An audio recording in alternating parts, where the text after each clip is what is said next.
Big TV భక్తి సమాచారం WhatsApp ఛానల్లో జాయిన్ అవ్వండి. అన్ని విశేషాలు ఎప్పటికప్పుడు తెలుసుకోండి. నమస్కారం గురుగారు. శ్రీమాత్రే నమః. శ్రీ గురుభ్యో నమః. గురుగారు, మనం గత వీడియోలో చెప్పుకోవడం జరిగింది అసలు వరలక్ష్మి వ్రతం అసలు ఎందుకు జరుపుకుంటాము అనేది కూడా. అయితే అసలు ఏ వారం చేసుకోవాలి అంటారు? అంటే మనం గత వీడియోలో 5 వారాలు వస్తున్నాయి అన్నాము. మరి ఏ వారం అసలు వరలక్ష్మి వ్రతం చేసుకోవాలి అంటారు?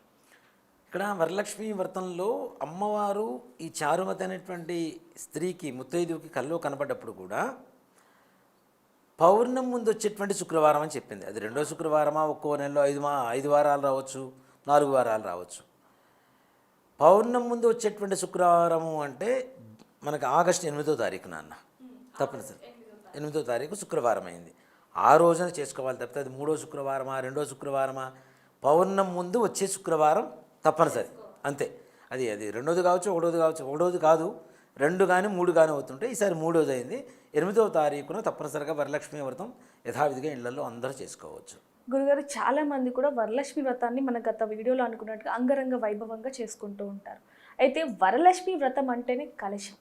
కానీ చాలామంది కలశాన్ని అలంకరణ చేయకుండా అమ్మవారి విగ్రహానికి అలంకరణ చేస్తారు, పట్టు వస్త్రాలు కడతారు. మరి దానికి పూజా ఫలితం ఉంటుందంటారా?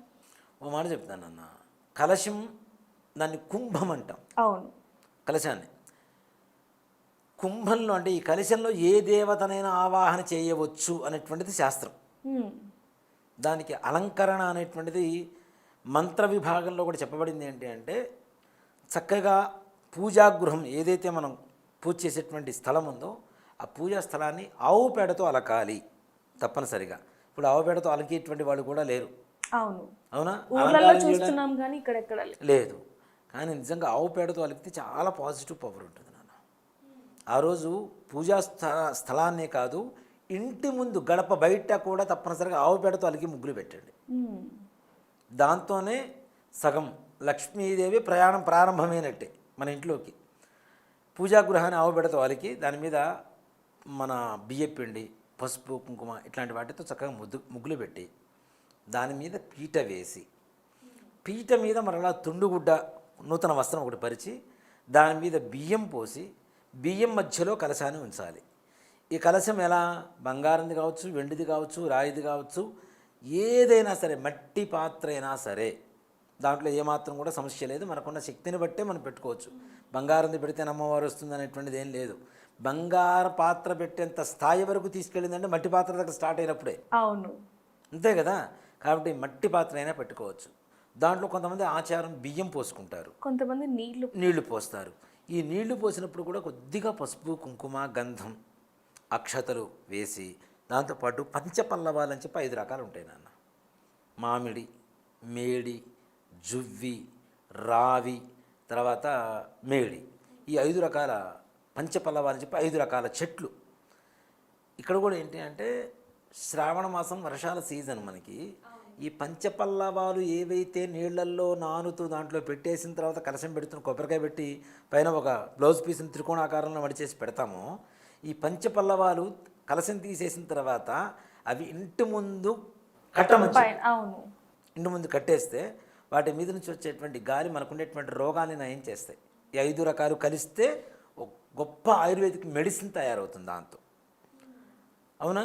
ఈ పంచపల్లవాలు పెట్టి చక్కగా కొబ్బరికాయ పెట్టి ఒక బ్లౌజ్ పీస్ చక్కగా మడిచి దానికి కళ్యాణం బొట్టు లేదంటే మామూలుగా గంధం పెట్టి కుంకుమ బొట్టు పెట్టుకొని చేసుకోవడం మంచిది. కానీ దాన్ని ముక్కులు పెడతాం, కళ్ళు పెడతాం, చెవులు పెడతాం, ఇవన్నీ ఏం లేవు నాన్న.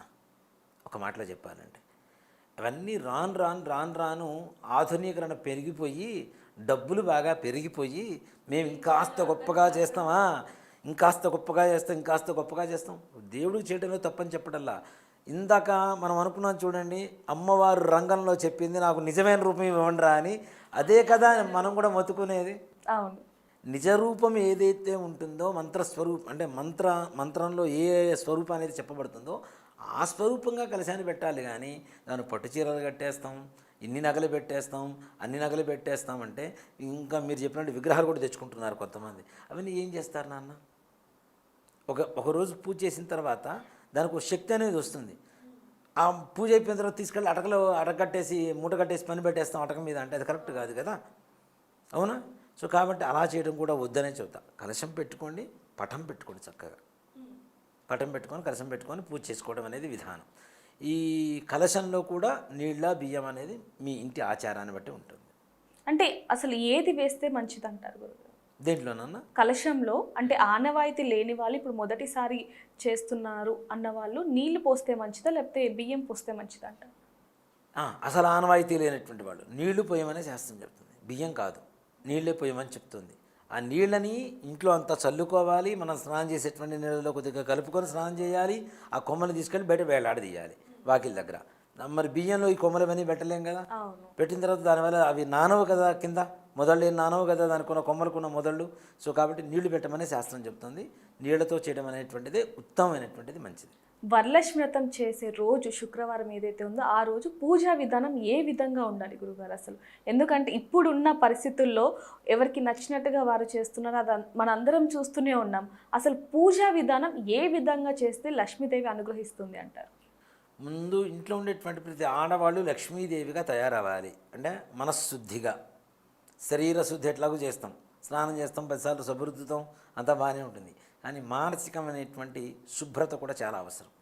దాంతోపాటు ఇంటి శుభ్రత కూడా. మనం ఉండేటువంటి పరిసరాలు శుభ్రంగా లేని చోట అమ్మవారు ఉండదు, ఇది ఖచ్చితమైన మాట. లక్ష్మీ అష్టోత్తరాల్లో కొన్ని నామాలు వస్తుంటాయి. శుచయి నమః. శుచి అంటే శుభ్రతే కదా, మరి శుచిగా ఉండాలనే కదా, అది శుభ్రతగా ఉండాలి తప్పనిసరిగా, స్థలం కూడా. దాంతోపాటు పూజా స్థలంలో ఏదైతే ఉంటుందో అంత మీకు చేతనంత వరకు అలంకరించుకొని, ముఖ్యంగా మామిడి కొమ్మలు కట్టుకొని ఈ అమ్మవారి కలశాలకి మా పూర్వం చిన్నప్పుడు మా అమ్మమ్మ వాళ్ళు చేసుకునేటప్పుడు నేను చూసేవాడిని. మనకి ఈ వినాయక చవితికి పంచపాళి అని ఒకటి కడుతుంటారు చెక్కది, అలా అమ్మవారి కూడా కట్టేవాళ్ళు. అది ఏ దేవతకైనా కట్టవచ్చు అనే శాస్త్రం. కానీ ఈ రోజుల్లో ఓన్లీ కేవలం వినాయక చవితి వస్తేనే మనకు గుర్తుకొస్తుంటుంది. అది పంచవల్లి అంటుంటారు, దాని మీద అన్ని వేలాడదీస్తూ ఉంటారు. అలా అది పెట్టుకొని చక్కగా మామిడాకు తోరణం కట్టుకోండి, దాని కింద అమ్మవారిని పెట్టండి, చూడండి ఒక్కసారి కళ్ళారా, ఒక్కసారి ఇమాజినేషన్ చేసుకొని చూడండి ఎంత బాగుంటుంది అమ్మవారు. ఆ పచ్చడి మామిడి కొమ్మల మధ్యలో కలశం పెడితే చూడటానికి ఎంత చక్కగా ఉంటుంది. అవును.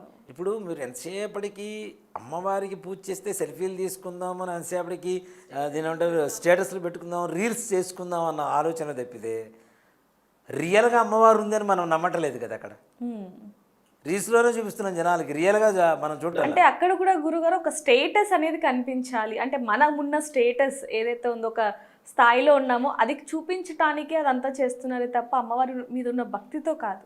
భగవంతుడి దగ్గర స్టేటస్ చూపించాలనుకోవడం అవివేకం నాన్న. అవును. దేవుడి దగ్గర అందరూ సమానమే, అవునా? ఒక్కళ్ళని ఒక్కోలాగా చూడదు కదా. భగవంతుడు అందరూ సమానమే భగవంతుడి దగ్గర.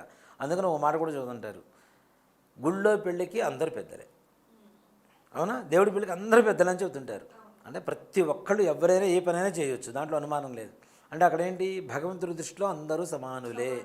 మనం చేసేటువంటి కర్మని బట్టి, పాపపుణ్యాల కర్మని బట్టి ఆయన మన మీద కలిగేటువంటి దృష్టి వేరే ఉంటుంది. అందుకని అందరూ సమానమే. అక్కడ స్టేటస్లు చూపించినంత మాత్రాన మీకు ఎక్కువ వచ్చేది లేదు, తక్కువ స్టేటస్లో ఉండి మట్టి ముంత పెట్టుకొని పూజ చేసుకున్నంత మాత్రాన అమ్మవారు అనుగ్రహించదని చెప్పడానికి లేదు. భక్తి లేని పూజలు ఎన్ని చేసినా, ఎన్ని లక్షలు ఖర్చు పెట్టినా, ఎంత డెకరేషన్లు చేసినా వృధా. ఇంకోటి గురుగారు, ముఖ్యంగా మనం చూసుకుంటే వరలక్ష్మి వ్రతం రోజే కాకుండా ఏవైతే 5 శుక్రవారాలు వస్తున్నాయి ఇప్పుడు, ఆ శుక్రవారాల్లో ముత్తైదులను పిలుస్తారు ఇంటికి. కానీ వాళ్ళకి చేసే మర్యాద కానివ్వండి, లేకపోతే ఇచ్చే తాంబూలంలో కూడా హెచ్చుతగులు ఉంటూ ఉంటాయి. అసలు తాంబూలం ఎలా ఇవ్వాలి అంటారు? ఒక మాట చెప్తానన్న, ఇక్కడ ముఖ్యంగా సంసార జీవితం, సంసారంలో ప్రశాంతత కావాలి అంటే గురుగ్రహ అనుగ్రహం చాలా విశేషం, అవునా? అందుకనే కొన్ని శాస్త్రాలు చెప్తుంటాయి, స్వబుద్ధి సుఖంచైవ పరబుద్ధిర్వినాశక గురుబుద్ధిర్విశేషత స్త్రీబుద్ధి ప్రళయాంతక అని చెప్పి శాస్త్రం చెప్తూనే ఉంది. గురుబుద్ధి విశేషత, ఒక శిష్యుడు ఉంటాడు చదువుకునేటువంటి గురువు గారికి, ఆయన దృష్టి శిష్యుడి మీద పడిందా అపారమైనటువంటి సరస్వతి అనుగ్రహం కలుగుతుంది. ఈయన నేర్చుకున్నటువంటి ప్రతి మంత్రం కూడా ఒక ప్రియ శిష్యుడు అనేటువంటి వాళ్ళు ఒకళ్ళు ఉంటారు కదా, వాడికి మొత్తం చెప్పేస్తూనే ఉంటారు, నేర్పిస్తూనే ఉంటారు, అవునా? అలాగే గురు అనుగ్రహం ఏ ఇంట్లో అయితే ఉంటుందో ఆ ఇంట్లో అందరూ బాగుంటారు నాన్న. అందుకని మనం వాయుని ఇచ్చేటప్పుడు ముఖ్యంగా తమలపాకులు 2 కాదు 3 తమలపాకులు పెట్టాలి తప్పనిసరిగా, 2 వక్కలు పెట్టాలి. ఈ వక్క పొడి పొట్లాలు ఏం చేసుకుంటారు అవి? అవును, బయటికి పోగానే పక్కన పడేస్తుంటారు. అవునా? పసుపు కుంకుమ అసలు ఇవ్వకపోతే ఎవడు అడిగాడు? ఇంత పొట్లాలు దేనికవి? అవి ఎవడన్నా వాడతాడా? తాంబూలంలో ఒక్కలు ఇవ్వండి, తాంబూలంలో పసుపు కుంకాలు ఇవ్వండి, బయట షాపులో అడిగేది జనాలు. అలా కాదు కదా. ఇంటికి వచ్చినటువంటి ఆడవాళ్ళకి ముత్తైదువులకి ఏదైతే ఉందో సువాసిని అమ్మవారి అర్చన నామాల్లో కూడా సువాసిన్యర్చన ప్రీత శోభన శుద్ధమానస. సువాసిని అంటే ముత్తైదువు, సువాసిన్యర్చన ప్రీత ఎవరైతే సువాసిని అర్చన చేస్తారో వాళ్ళని ప్రియంగా కలిగి ఉంటుంది అమ్మవారు అని చెప్పి శాస్త్రం చెబుతోంది. ముత్తైదువుకి ఎలా పూజ చేయాలి? ఇంటికి వచ్చిన తర్వాత ముఖ్యంగా కాళ్ళు కడగాలి, ఇది తప్పనిసరి. వాళ్ళు చిన్నవాళ్ళు కావచ్చు, పెద్దవాళ్ళు కావచ్చు. ఇక్కడ ఒక చిన్న మాట గురుగారు, ఈ రోజుల్లో ముత్తైదులకు కాళ్ళకి పసుపు రాయాలంటేనే ఒక మనిషిని పెడుతున్న పరిస్థితి అని చెప్పొచ్చు. ఇంకా కాళ్ళు కడగడం అంటే అసలు అంటే ఇప్పుడు మన ఇంటికి వచ్చిన వాళ్ళు ముత్తైదువులు అని మనం అనుకోవడం తప్పు నాన్న. లక్ష్మీదేవి, అవును, మన ఇంటికి లక్ష్మీదేవి వస్తే ఎలా మనం అమ్మవారిని పూజిస్తాం, ఎలా ఆహ్వానిస్తాం, ఎలా వాళ్ళని గౌరవిస్తాం అమ్మవారిని. అలాగే సువాసిని రూపంలో నీ ఇంటికి లక్ష్మీదేవి వాయనం తీసుకోవడానికి వచ్చినప్పుడు ఇచ్చుకుంటేనమ్మ వాయనం పుచ్చుకుంటేనమ్మ వాయనం, నా వాయనం తీసుకునేది ఎవరు అంటే సాక్షాత్ నేనే నీ వరలక్ష్మీదేవిని అని చెబుతున్నప్పుడు ఆవిడ వరలక్ష్మిగా మనం ఎందుకు భావించకూడదు మరి? కాబట్టి తప్పనిసరిగా కాళ్ళు కడగటం, కాళ్ళకు పసుపు పూయటం, చక్కగా పసుపు కూడా ఊరికి బొడ్డిన వరకు ఇట్లా అంటాం కాదు, నిండుగా కింద ఒక క్లాత్ వేసి దాని మీద వాళ్ళ పాదాలు పెట్టి చక్కగా నిండుగా పసుపు పూసి చక్కగా పారాన్ని బొట్టు పెట్టి వాళ్ళకి కుంకుమ బొట్టు పెట్టి వాళ్ళకి ఇచ్చేటువంటి వాయనంలో ముఖ్యంగా శనగలు నానబెట్టి పొద్దునుంచి సాయంత్రం వరకు లేదంటే ముందు రోజు నానబెట్టుకొని, ఇందాక నేను చెప్పాను చూడండి, గురుగ్రహ అనుగ్రహం ఉంటే బాగుంటుందని. గురువుకి ప్రీతికరమైనటువంటి వస్తువులు ఏవి? శనగలు. అవి వాయనం ఇవ్వడం ద్వారా ఇంట్లో సుఖశాంతులు ఉంటాయి, తీసుకున్న వాళ్ళకు కూడా సుఖశాంతులు ఉంటాయి, వాయనం తీసుకున్న వాళ్ళకు కూడా తప్పనిసరిగా. అలా కాకుండా ఏదో ఊరికి పువ్వు తాంబూలం పండు తాంబూలం ఒకటి ఇచ్చేసి పంపిస్తామంటే అవి కాదు. తప్పనిసరిగా కాళ్ళు కడిగి పసుపు పూసి పారాన్ని బొట్టు పెట్టి, ఇక్కడ అమ్మవారికి మనం ఎట్లయితే బొట్టు పెడతామో అందుతున్న బొట్టు పెట్టి, మంగళసూత్రాలకు పూసుకోవడానికి పసుపు ఇచ్చి, అలాగే వాళ్ళకి తల్లో పెట్టుకోవడానికి పుష్పాలు ఇచ్చి, 3 తమలపాకులు 2 వక్కలు 2 పండ్లు పెట్టుకొని, శనగలు పెట్టుకొని, ఇంకా అవకాశం ఉంటే చీరలు పెట్టి, ఇంకా లేదు అంత కూడా అవకాశం లేదు కనీసం బ్లౌజ్ పీసులు తీసుకొని ఒక 5 ముత్తైదువుల కన్నా ఇచ్చుకుంటే, అంటే అలా ఇస్తేనే అమ్మవారు అనుగ్రహిస్తుందా అంటే మనకు సాక్షాత్ అమ్మవారిని చూడలేము, వీళ్ళ స్వరూపంలో అమ్మవారిని చూడమని చెప్పి దాని భావన కదా. వాళ్ళు వచ్చి ఇప్పుడు బ్రాహ్మడికి దానం ఇస్తాను నాన్న, బ్రాహ్మడికి ఇస్తున్నామా మహావిష్ణు స్వరూపంలో ఉన్నటువంటి బ్రాహ్మడికి ఇస్తున్నామా అంటే మహావిష్ణు స్వరూపంలో ఉన్న బ్రాహ్మడికి ఇస్తున్నామని చెప్తున్నాం. అలాగే మన ఇంటికి వచ్చినప్పుడు లక్ష్మీదేవే మన దగ్గర వాయనం తీసుకోవడానికి వచ్చింది అంటే ఎంత అదృష్టం ఉండాలి మనం, అవునా? దాంతోపాటు పిండి వంటలు ఏవైతే చేసుకుంటామో 9 రకాలు వాళ్ళకి వాయనం ఇవ్వాలని శాస్త్రం చెబుతుంది. ముత్తైదువులకి బ్రాహ్మడికి వాయనం ఇవ్వాలి. అలాగే కంకణాలు కట్టుకుంటారు వరలక్ష్మి వ్రతం అప్పుడు. కంకణాలు కూడా ఎట్లా అంటేనన్నా అమ్మవారికి ఒకటి, బ్రాహ్మడికి ఒకటి, వ్రతం చేసుకున్న వాళ్ళకి ఒకటి, 5 ముత్తైదువులకు 5 కంకణాలు. తప్పనిసరిగా వాళ్ళ చేతి కంకణం కట్టిన తర్వాతనే వాయనం. ఆ వాయనం కూడా ఎలా ఇవ్వాలి అంటే చీర కొంగు వేసుకుంటాం కదా, ఆ చీర కొంగుని పైన కప్పేసి ఆ వాయనం మీద కింద 2 చేతులు పట్టుకొని అప్పుడు ఈ మాట చెప్పుకోవాలి, ఇచ్చుకుంటేనమ్మ వాయనం పుచ్చుకుంటేనమ్మ వాయనం. ఎవరు తీసుకుంటున్నారంటే నేను వరలక్ష్మి అమ్మవారిని అని చెప్తుంది. అక్కడ కదా వాయనం తీసుకునేది అమ్మవారు.